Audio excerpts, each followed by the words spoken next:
Boa noite a todos. Sejam todos bem-vindos. Nós possamos nos aproveitar destes momentos, breves momentos, para fazer o estudo acerca do Evangelho do nosso querido Mestre Jesus.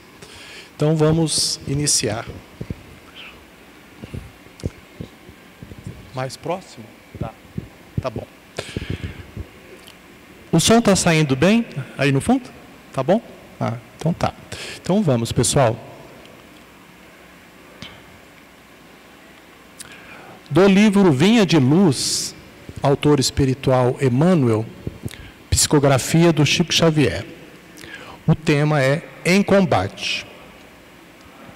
E nesse primeiro trecho da lição, Emmanuel nos fala o seguinte: o discípulo sincero do Evangelho vive em silenciosa batalha no campo do coração. Qual a intenção de trazermos essa imagem para ilustrar o nosso estudo da noite? Nós podemos observar que estavam reunidos Jesus e os apóstolos. Todos os apóstolos foram escolhidos previamente pelo Cristo para que pudessem ser os divulgadores da Boa Nova. Então, ainda no plano espiritual, quando se preparava a vinda do Cristo, se preparava também a vinda daqueles que iriam trabalhar com Ele, auxiliando-o na divulgação do Evangelho.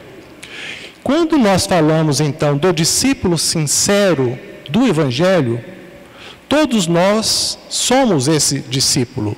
Os apóstolos foram escolhidos por Ele, mas todos nós também fomos escolhidos pelo Cristo. A partir do momento que nós estamos nessa jornada em conjunto, que nós estamos na lei de progresso, que se faz necessário percorrer esse caminho de evolução espiritual, individualmente e coletivamente.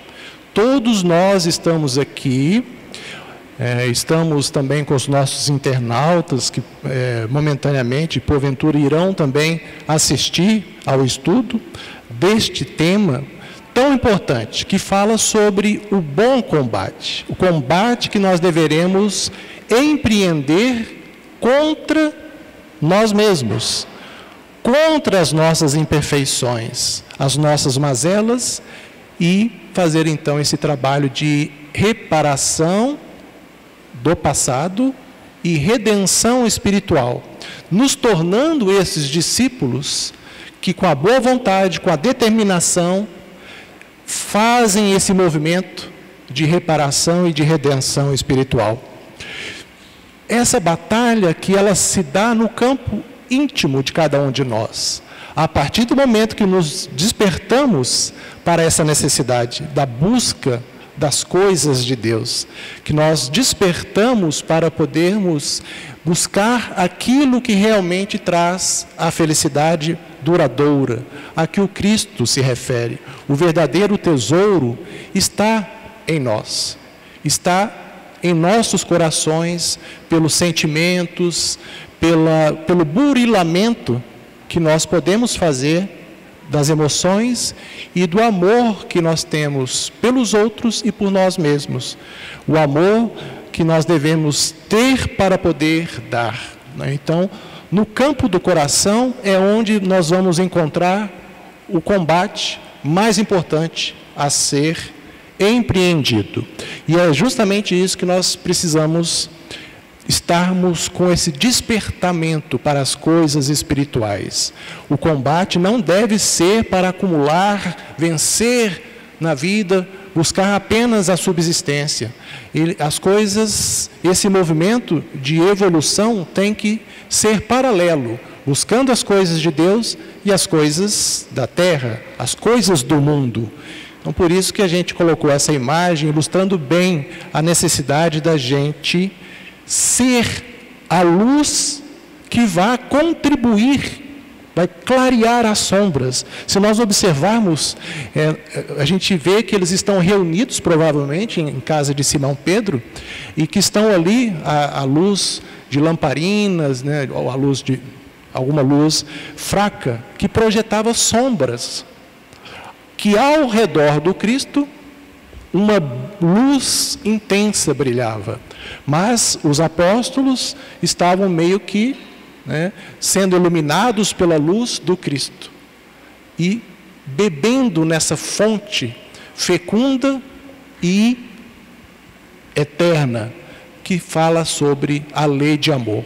Se nós formos olhar por todo o universo, a lei mais poderosa que possa existir é a lei moral atrelada às coisas do sentimento, a lei de amor, que traz união, atração entre os astros e tudo que existe no universo. Então, se nós quisermos lutar o bom combate, que nós possamos nos utilizar dessa luz que o Mestre nos trouxe para poder clarear os nossos caminhos. Que nós possamos ser esses discípulos sinceros que vão seguir as suas pegadas, tendo Ele como nosso guia, e o guia faz justamente isso, ele mostra o caminho, e tendo também no Cristo o nosso modelo de perfeição. Se nós conseguirmos empreender essa jornada sempre que nós, de alguma maneira, nos desvirtuarmos ou nos afastarmos do caminho que Ele nos ensina, que a gente possa, e é esse o movimento de luta contra si mesmo, que a gente possa fazer essa observação para nós mesmos. O Cristo faria isso que eu estou fazendo? Se nós fizermos essa pergunta para nós em todas as situações de luta que nós já vivemos e vivenciaremos pela frente, uma reflexão de que a gente deve seguir e ter Ele como nosso modelo de perfeição, se o Cristo faria isso que eu estou fazendo, que eu estou pensando, isso por si só já é uma maneira de nós nos nortearmos na vida. Então, avançando um pouquinho mais, no texto de Emmanuel. Aqui nós vamos encontrar a imagem do Cristo conversando com Simão Pedro, em casa de Simão Pedro. E Emmanuel traz para a gente a seguinte frase: a princípio, desenrola-se o combate em clima sereno, ao doce calor do lar tranquilo. Então, o que está falando aqui para a gente? A imagem também nos diz muito. Os dois estão conversando, estão sorrindo, o Simão está embevecido pelo magnetismo do Cristo, pelos ensinamentos do Cristo acerca das leis de Deus, das leis, falando sobre a imortalidade, falando sobre a eternidade, falando sobre o reino de Deus. Então ele está naquele momento admirado, extremamente magnetizado, pelo amor transcendental do Cristo.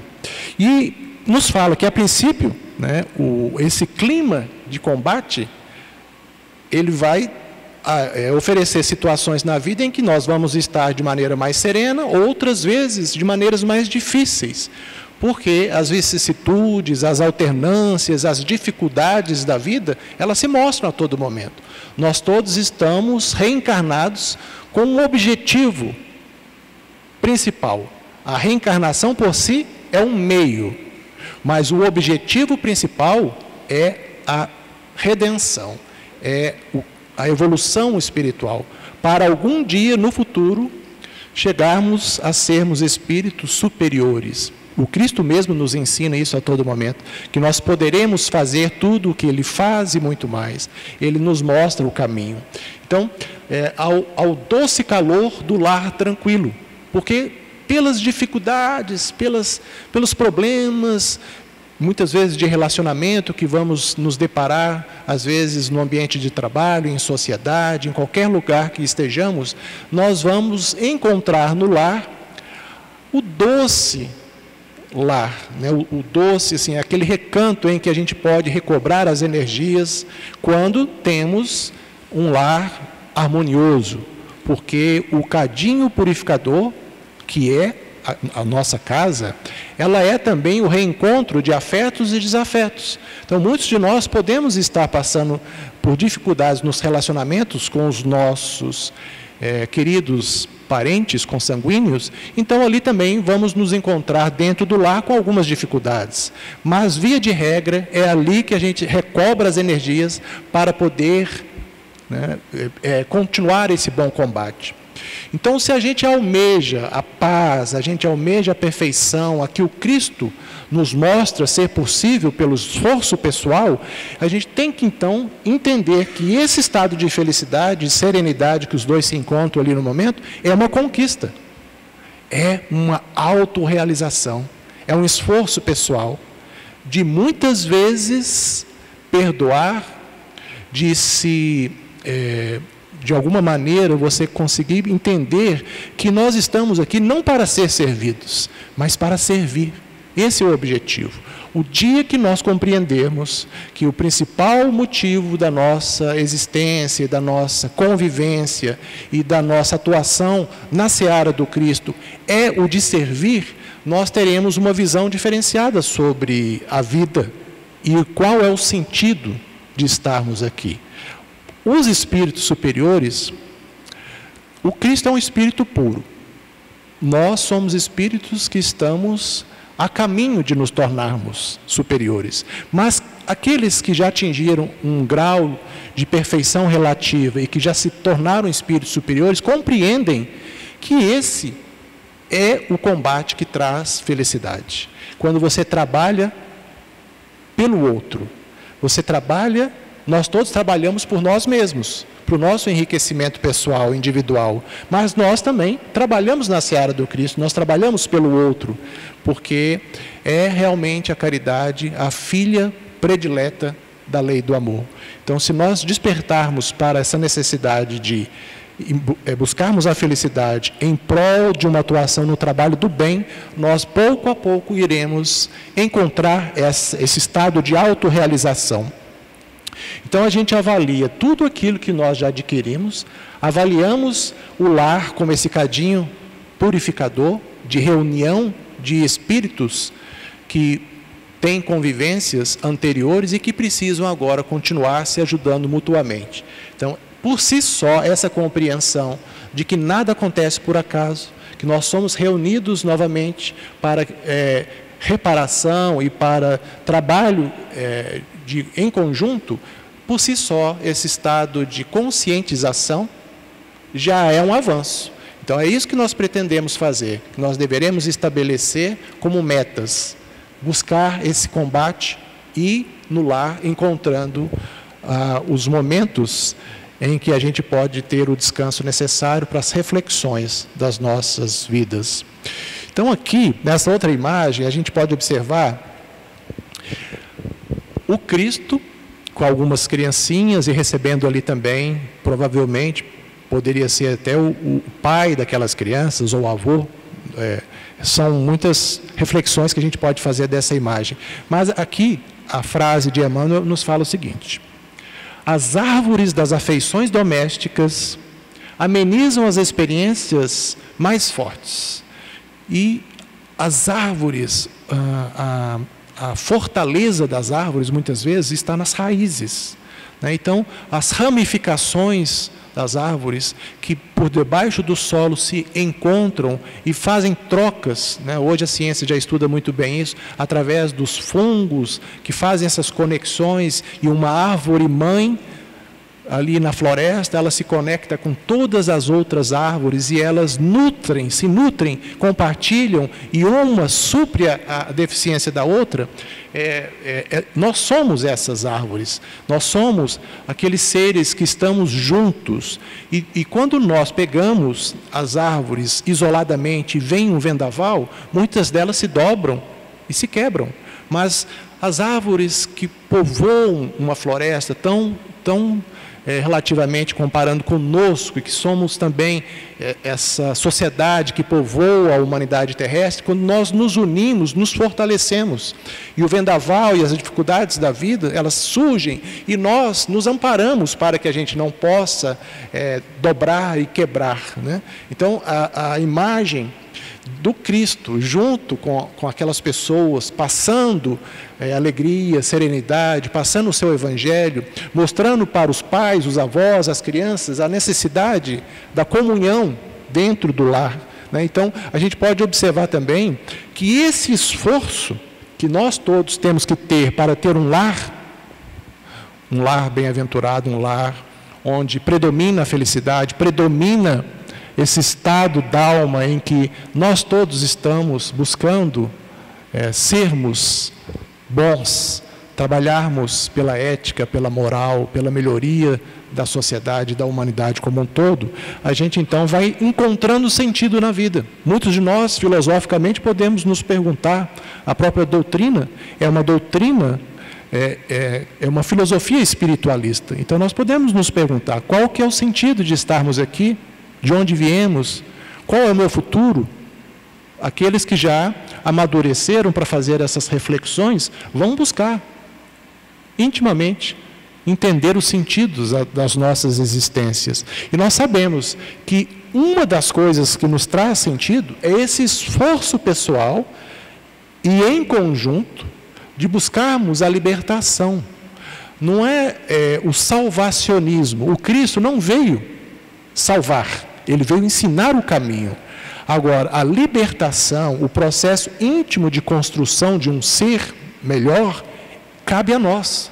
Então, quando o Cristo esteve conosco, em carne, e nunca deixou de estar conosco, porque a sua aura expande de tamanha forma que abarca toda a humanidade terrestre, ele está conosco neste momento. E ele reconhece no íntimo de cada um de nós todas as nossas propensões ao bem, como também as nossas mazelas.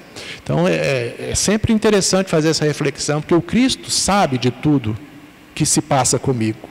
E ele é aquele irmão superior que está para nos apoiar. Mas para isso nós precisamos entrar em sintonia com o pensamento dele.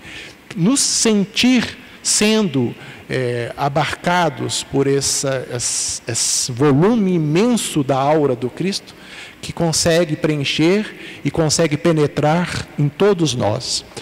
Que a gente precisa ter, certamente, esse olhar, conseguir ver, conseguir sentir, conseguir perceber, porque muitas vezes a gente também vive, na atualidade, uma crise de percepção em que predomina-se a materialidade em detrimento da espiritualidade. Então, se a gente vai despertando pouco a pouco, a gente vai percebendo que esse combate, com o auxílio dele, se torna mais suave e que vai depender do nosso esforço pessoal, porque ele não veio salvar ninguém.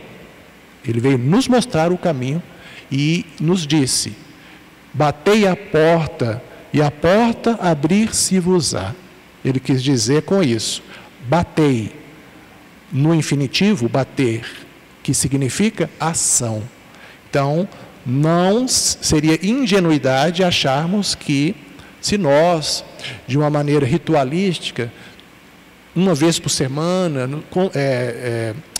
comparecermos aos templos ou às casas espíritas e simplesmente escutarmos as palestras, recebermos os passes, né, que são aquele influxo de fluidos salutares que os médiuns passistas, pela doação, querem passar para todos nós nas casas espíritas que viemos com a intenção. Se nós nos limitarmos simplesmente a essas atitudes, a gente não estará lutando o bom combate. O bom combate, independentemente do lugar onde estejamos, ele deve ser entendido como entrar para dentro do seu quarto secreto, como o Cristo nos ensina, fazendo as nossas orações ao Pai, que a todos ouve, e aí sim fazer as nossas reflexões de mudança de comportamento, de atitudes, de pensamentos, de fazer realmente combater o homem velho. É isso que esse trecho aqui do Emmanuel está nos mostrando. Vamos avançar mais um pouco. Nesta outra frase de Emmanuel, ele fala o seguinte para a gente: esperanças de todos os matizes povoam a alma, nem sempre atenta à realidade. Então, essa imagem também, eu não sei se os internautas depois vão ter a oportunidade de ver a imagem, vai depender da edição que se fizer do vídeo, mas pelo menos nós que estamos aqui presentes na Casa Espírita, ela mostra para a gente o Cristo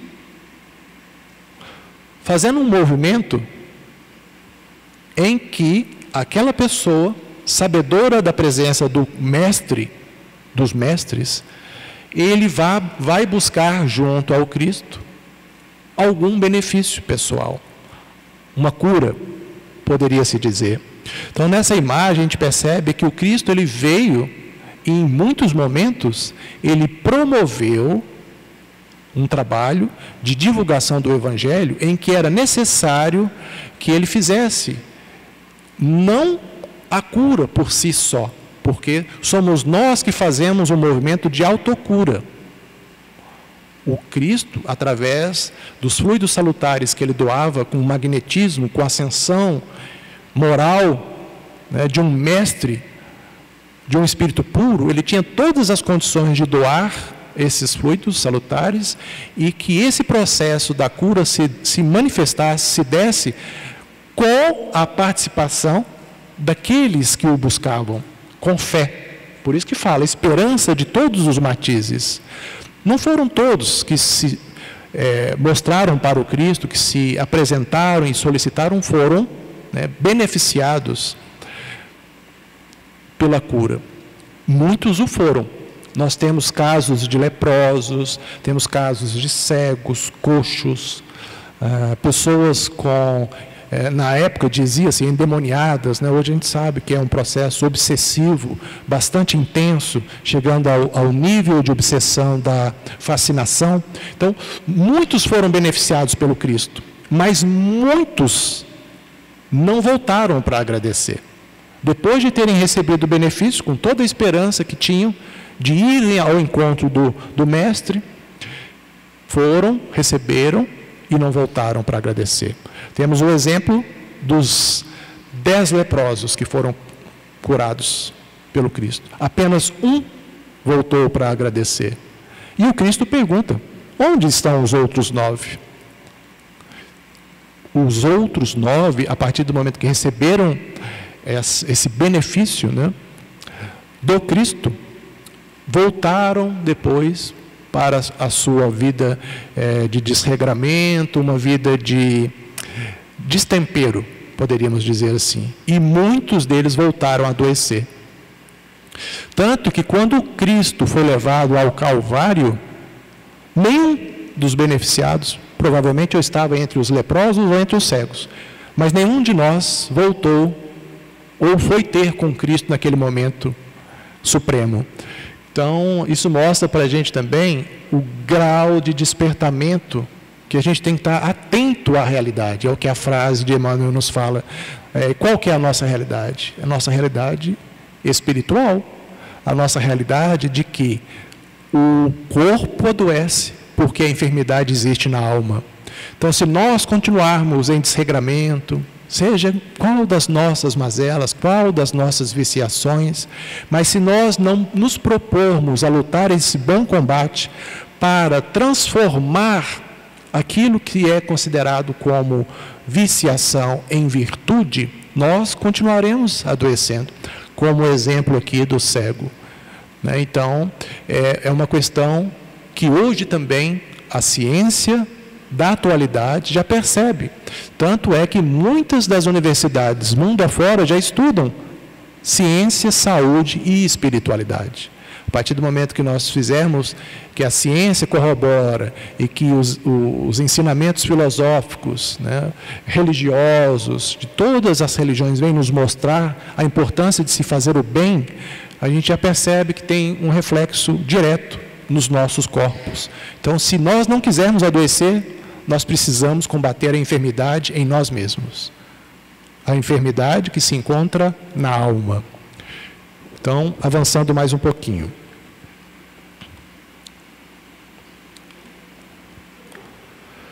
Falam os ideais em voz alta, relativamente às vitórias por vindouras. Quando essa imagem vem mostrar para a gente o seguinte: nós estamos com o Cristo e várias pessoas que estavam,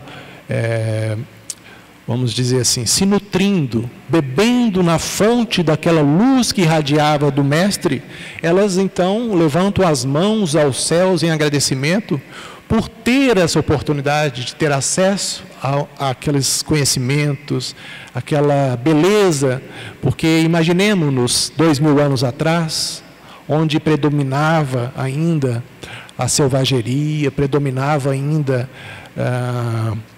o domínio do forte sobre os fracos, que pode ser ilustrado muitas vezes também pelos impérios, pelos senhores que escravizavam, né, e que tinham a intenção ali de utilizar dos outros como se fossem simplesmente objetos. Então, a gente percebe que naquele contexto daquela época, era muito difícil, muito mais difícil do que hoje nós nos encontramos. Então, aquelas pessoas que tinham a oportunidade de encontrar com o Mestre, nutriam-se dele, encontravam esperanças, encontravam conforto, encontravam uma maneira de serem mais felizes, porque tinham acesso à Boa Nova, tinham acesso ao Evangelho do Mestre. E o Evangelho, o objetivo do Mestre em nos legar o Evangelho é justamente esse, que a gente possa fazer esse combate, possa fazer o bom combate, o despertamento, e nós buscarmos então essas verdadeiras vitórias, no presente como no futuro.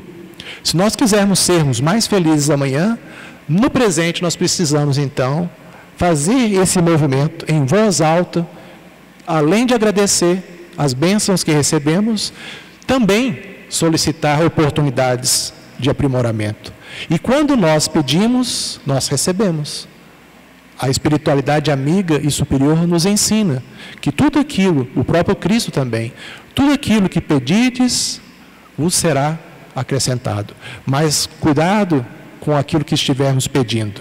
Se nós estivermos pedindo saúde, paz, harmonia no lar, oportunidades de crescimento no trabalho, mas crescimento como indivíduos principalmente, se nós estivermos pedindo mais sabedoria, por si só, o ato de estarmos fazendo isso, já é um movimento de bater a porta, e essa porta vai se abrindo à medida que nós vamos nos esforçando e avançando. Então, falar, mas agir. Então, louvar, mas praticar. A oração, a tradução da palavra oração é justamente essa. É o ato de orar. Mas a oração, ela se faz nos atos diários que todos nós temos. Então, se eu quero pedir a Deus, agradecer, louvar a Deus, eu preciso também agradecer praticando a lei de amor, praticando a caridade, praticando com sabedoria todos aqueles atos que o Cristo gostaria que nós pudéssemos, esse movimento de combate, que nós pudéssemos fazer em nós mesmos. Então, quando a gente vê essa imagem, ela ilustra muito isso, que a gente tem que se tranquilizar, porque as dificuldades elas existem, mas nós vamos nos fortalecendo. Não podemos desanimar. Deus não coloca sobre ombros fracos fardos pesados. Então, à medida que a gente vai enriquecendo-se dos valores espirituais, vamos nos tornando mais resilientes com os sofrimentos que são contingência da vida e do mundo que vivemos, vão sendo criadas oportunidades e vamos entendendo também, quando fala ali relativamente às vitórias, nós vamos entendendo que o sofrimento faz parte das vitórias. Quando você sofre, você sai do movimento de inércia, você busca ser melhor, busca ser feliz, porque não quer sofrer. Então, nós não devemos ter medo do sofrimento, porque agora com a doutrina espírita nós compreendemos que é uma contingência da vida. O sofrimento virá, mas nós estaremos mais fortalecidos, porque compreendemos os ensinos do Cristo, compreendemos a doutrina espírita, que é consoladora e esclarecedora, nos mostrando que ao termos essa fé, essa coragem, essa força de vontade para vencermos os obstáculos, nós estaremos então nos robustecendo, estaremos nos tornando cada vez mais corajosos, mais firmes e estaremos confiantes de superar os desafios, porque, afinal de contas, o que traz, uma das coisas que traz sentido para as nossas existências, seja reencarnados ou desencarnados, é realmente A busca pelo conhecimento, a busca pela superação das nossas limitações. Por isso que o bom combate é sempre contra nós mesmos. Avançando mais um pouco.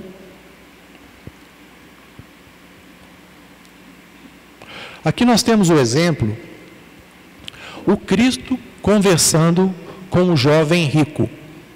E Emmanuel, então, ele faz esse esclarecimento. O lutador domina os elementos materiais e não poucas vezes supõe consumado o triunfo verdadeiro. Esse ensinamento de Emmanuel é abrangente. É claro que não está falando só da riqueza, da pobreza, da beleza, né, de todas as situações que a gente vive, mas está falando dos elementos materiais. Então, todos nós estamos, né, na condição que nos encontramos, submetidos a esses elementos. E não poucas vezes a gente entende que já está bom, não é? Que já está consumado ali o triunfo, quando a gente nos encontra num conforto do lar, com uma situação financeira confortável, abastança. E aqui ele está falando o seguinte, que não, né? O lutador que luta esse bom combate, ele vai fazer esse movimento por toda a eternidade. É interessante a gente pensar nisso. Por quê?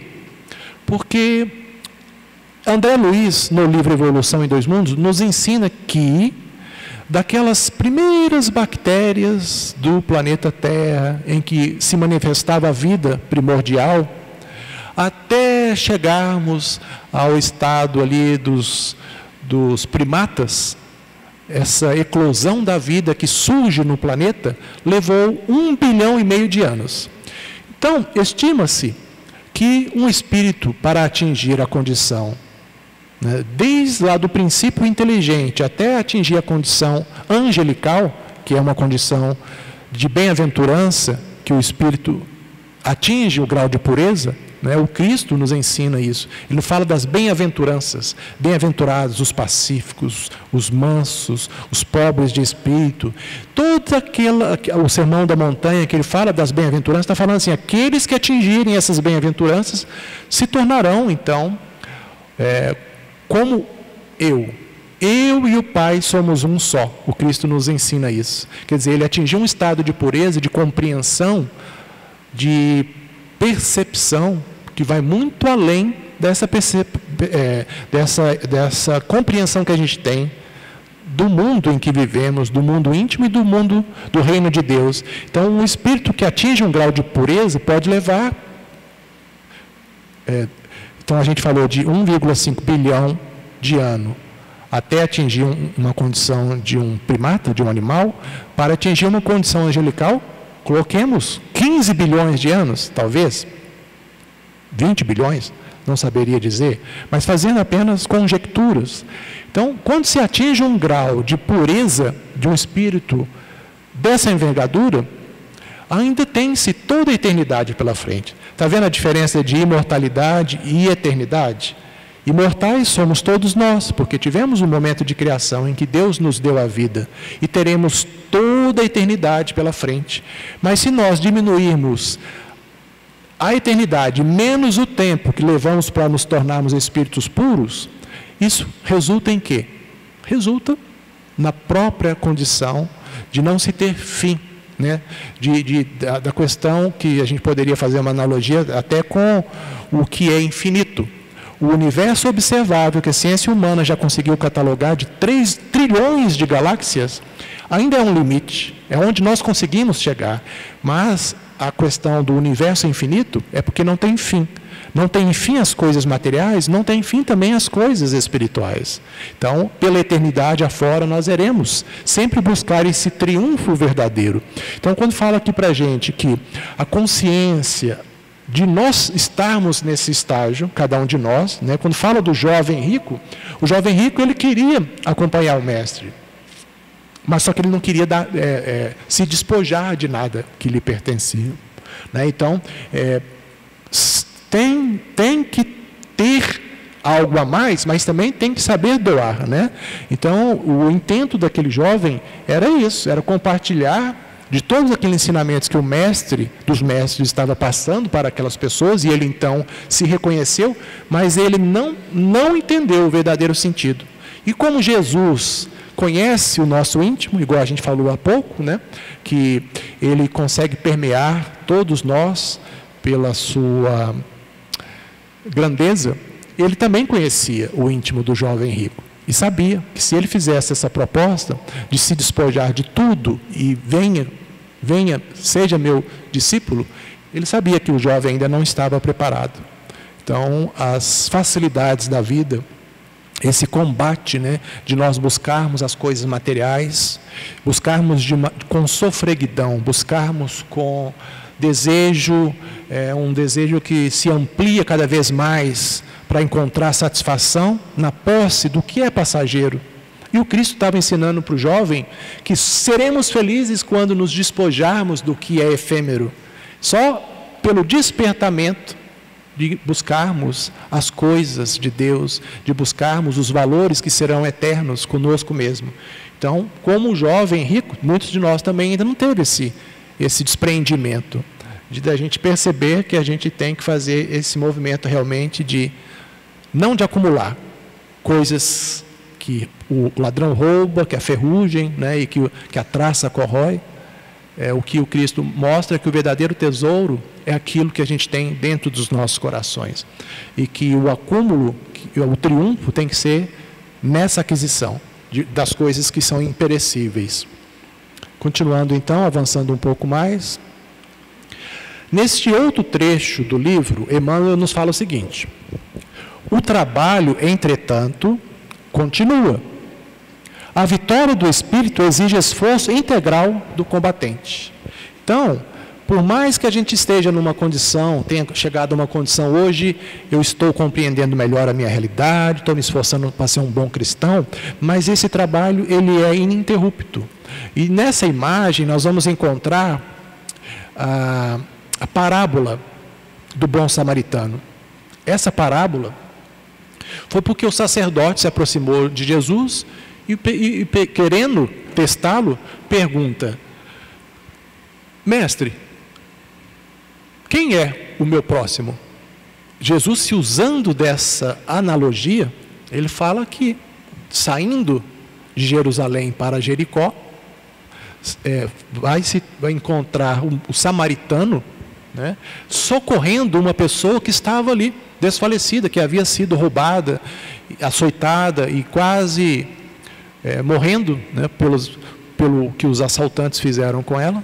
E muitos religiosos passaram ali por aquela estrada e simplesmente não quiseram a prática daquilo que eles ensinavam nas sinagogas, né? Então eles simplesmente cortaram volta, por assim dizer. Mas o samaritano, que era tido naquela época como um povo que não era o povo escolhido de Deus, que tinha ali algumas... entre os samaritanos e os judeus, haviam algumas disputas religiosas, disputas políticas, mas foi justamente o bom samaritano quem deu os primeiros socorros para aquela pessoa que estava ali, jogada na estrada, colocou aquela pessoa sobre o seu camelo, levou para a estalagem mais próxima e pediu para o dono da estalagem que desse o alimento e tudo que fosse necessário, né? Então ele deixa algumas moedas para o dono da estalagem para que pudesse continuar prestando o socorro que ele retornaria para depois ver se aquela pessoa havia se recuperado. Então, está falando aqui, a vitória do espírito exige esforço integral do combatente. Então, aqui, essa imagem, ela ilustra para a gente isso, que independentemente do credo, das ideologias, independentemente, nós precisamos nos encontrar como bons cristãos, tal qual o bom samaritano. Nós precisamos fazer esse movimento, né, de sermos caridosos, de percebermos que se fizermos isso, todas as dificuldades, toda a violência da humanidade vai diminuindo com o passar dos anos. Costumo ser otimista e, ao mesmo tempo, eu não gosto de ser pessimista pensando a médio e longo prazo, mas eu tenho que ser realista. O mundo em que nós vivemos hoje é um mundo que ainda predomina de alguma forma, ainda tem muita violência, não é que predomina. Se a gente pega alguma cidade igual Divinópolis, a maior parte da população de Divinópolis é a população que está propensa ao bem, como nós estamos fazendo esse movimento, esse combate de que nós todos gostaríamos de ver a predominância das coisas boas, né? de ver as nossas crianças nas escolas, todos crescendo, né? De não ter fome, miséria, de não ter pessoas sem lares. Todos nós, no nosso íntimo, gostaríamos de ver essa situação, mas nós podemos trabalhar por isso. E a força que o Cristo nos ensina é justamente essa, a força da união, do movimento, da saída da inércia. Então, a boa nova, o Evangelho, que vai nos trazer a compreensão de que a reencarnação é um meio de que nos utilizamos, mas que o objetivo final, a ressurreição, quando então atingiremos um estado de espíritos puros, ressurgindo, independentemente estando numa existência corporal ou fora dela, ressurgindo agora como seres que conseguiram fazer esse movimento e percorreram as estradas, seja da estrada de Jerusalém para Jericó, ou da estrada de Damasco, como Paulo fez, cada um de nós percorrendo o seu caminho, esse caminho de embate, de luta, de combate íntima. Porque o reino de Deus não é um lugar, é um estado. O céu não é um lugar circunscrito, é uma condição da alma. E aqueles que atingem, então, a condição desse bom samaritano, percebem que a verdadeira felicidade se encontra nisso, nos atos do bem-querer, nos atos de apoio que se pode dar. Então, avançando mais um pouquinho.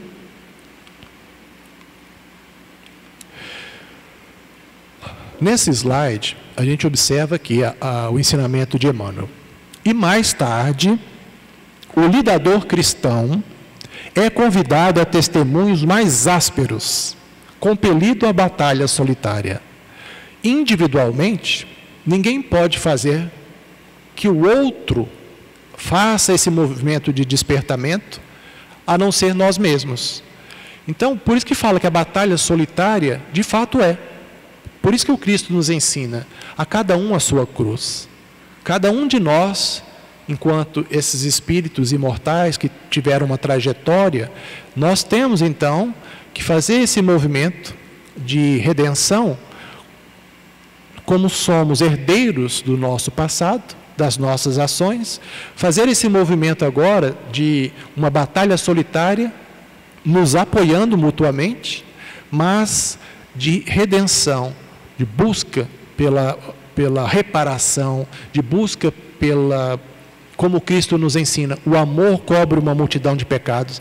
Então, se a gente agora desperta e faz esse movimento em busca da prática dos ensinamentos do Cristo, da prática da lei de amor, a gente sim vai estar num movimento que é individual, certamente que é, mas que esses testemunhos mais ásperos, eles vão se amenizando, quando a gente compreende que existe uma relativização no sofrimento. Eu, enquanto este ser que ainda estou tentando compreender as coisas de Deus, os sofrimentos que vêm para mim, muitas vezes me derrubam, me fazem baixar a cabeça, mas logo em seguida, reconhecendo no Mestre o caminho, reconhecendo a necessidade do combate, reconhecendo pela doutrina espírita o consolo e a necessidade desse combate, eu percebo que eu tenho que levantar a cabeça, né? Mesmo que essas situações e essas dificuldades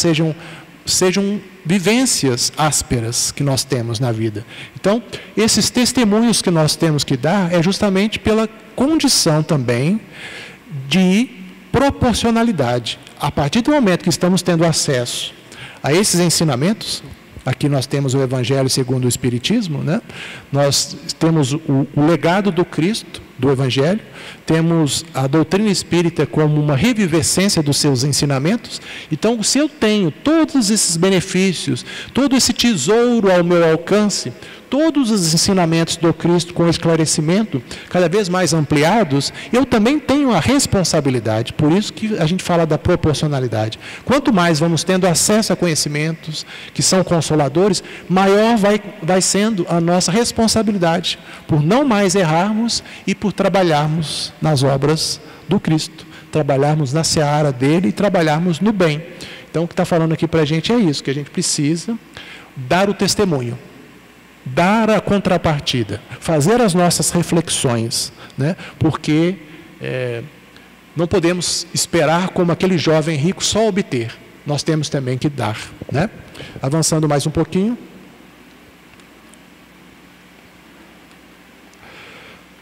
Mais uma frase de Emmanuel. A lei de renovação modifica os roteiros, subtrai-lhe as ilusões, seleciona-lhe os ideais. Então, sim, renovação. Se existe uma lei que é universal, é a lei de progresso. E para se dar, né, para se dar ação a essa lei, é necessária a renovação. Então, esses roteiros de nossas vidas que vão se modificando, vão fazendo com que a gente busque a reflexão para renovar-nos, né, para fazer esse movimento íntimo, ele fala para a gente, faça uma reflexão entre o que é ilusório e o que nós devemos ter como verdadeiros ideais. Ilusório é tudo que se diz respeito à vida puramente materialista. É uma vida de ilusão.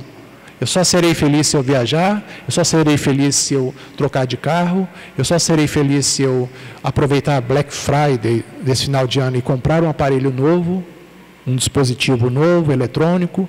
Essa felicidade que se coloca na posse das coisas é ilusão.